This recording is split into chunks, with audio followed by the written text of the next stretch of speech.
In this video, I would like to briefly present the blog post in the Open Economic blog that I've published last week. Basically deals with film festivals, with cultural capital, and the public value these festivals are generating. Essentially, one could read the blog on cam, but I think that it is more interesting to think of what are the larger scale topics that this blog covers. In a sense, it is a quantitative study of the characteristics of different film festivals, and it tries to differentiate these while analyzing what are the factors which are impacting the performance of those festivals, maybe in economic terms, maybe in social terms or cultural terms. And whereas it is a groundbreaking study, it is done, the article that this blog reviews is by Zemaityte et al. It was published last year, and it is published in the PLOS One open access journal. And so basically this article seeks to quantify the global film festival circuit. And it seeks to do that by mapping out the networks and their interrelations vis-a-vis maybe more prominent ones such as Cannes Festival, and maybe one could think about Sundance Festival for indie films, or for maybe let's say a B-class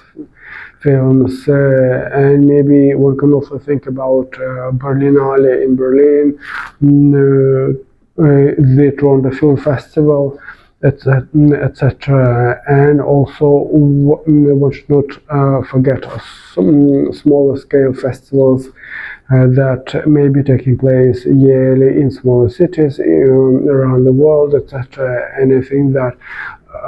whereas these festivals seems to be like easy to set up, one only needs venues for screening, maybe some funding for the opening nights, maybe some funding for the master classes or special lectures, etc. And it seems that if those who attend those festivals are also paying for tickets, or maybe are paying for special events, maybe this also pays for itself on the level of the project. Let's say if you think about every festival as a project in its own right,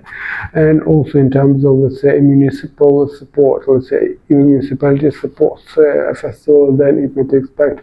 that those catering jobs, cleaning jobs, attendant jobs which those festivals are generating could also be a good investment on the job creation side, or maybe even on the state side. For instance, I assume that the Cannes Festival receives a lot of funding from the French government, and it is one of the more important film festivals. It is one of the basic highlights on the circuit of international film festival as an industry, and it seems that that basically, whereas the article does speak about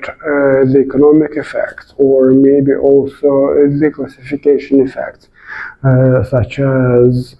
stating that those festivals which more cultural capital also attract more money, let's say more funding, there is more of the oomph, more of the reputation value, or let's say exposure that advertisers or supporters can be getting.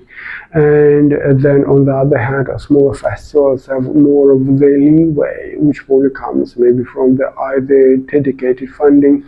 or the policies, etc., which also opens up more opportunities for women directors, for let's say, minority queer topics and other topics to be actually showcased in those festivals.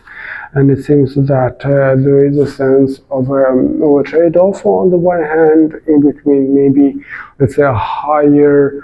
value events which essentially reinforce the dominant structures of value creation or dominant social structures or cultural structures, and also even think about more marginal effects which also have, by dint of their being positioned on the margins, more freedom to explore, by and large, marginal issues or topics, having more ability to kind of go into their own niche and actually serve it in a very good way. So I think that on the one hand, this article raises important topics about how one can leverage contemporary databases for innovative, globally thought of research on culture events, and how one can maybe try to quantify cultural value via quantitative research, especially on the one hand. And on the other hand, I think that in the culture policy circles, it is always a recurring topic. How can we quantify? How can we actually estimate in dry, let's say, in terms of money impact, the influence that international events can have on the urban economy or even on the national economy, especially if it is, let's say, a smaller country. Let's say, if you think about Singapore. Let's say, I think that they have regionally prominent art fairs, regionally prominent festivals, and I think that for them, the impact those events can have or do have can be overwhelming. And it seems that this whole domain of research is underserved, and it seems that economic theories, economic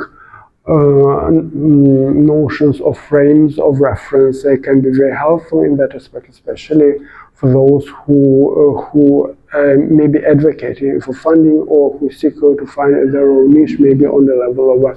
of a single city, trying to raise its place in the global rankings. We can think about Shanghai maybe. So that Shanghai, in my view, has been making a lot of efforts to raise its profile, and whereas in the economic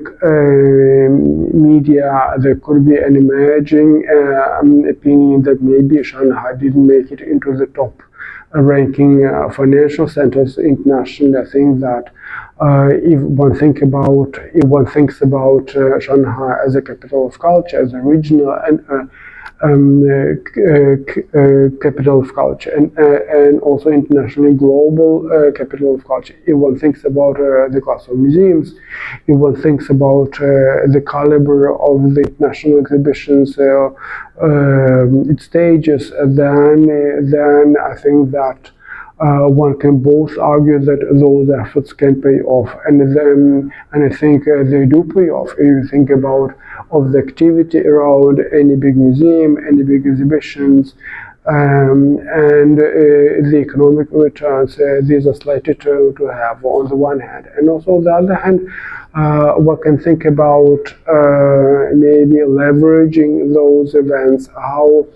these events can be leveraged to gain cultural capital in return. I think that on the one hand, if the article would argue, okay, there is a sort of inflexibility, those larger events which already have a lot of cultural capital also attract economic capitals, which makes those global hierarchies more stable over time. I would still argue that those events or those venues which do want to accumulate both economic capital via cultural events and cultural capital via economic investment can actually do that, since there is a positive interlinkage in between those two factors, so that it makes every sense for venues to invest into culture. It makes every sense for people to think that those events, despite being so evanescent, so ephemeral, those events can have long-term effects, basically by building that cultural capital, social capital, and public value. That actually holding a repeating festival in a given city, in a given place, in a given institution can bring as maybe intangible returns on that investment.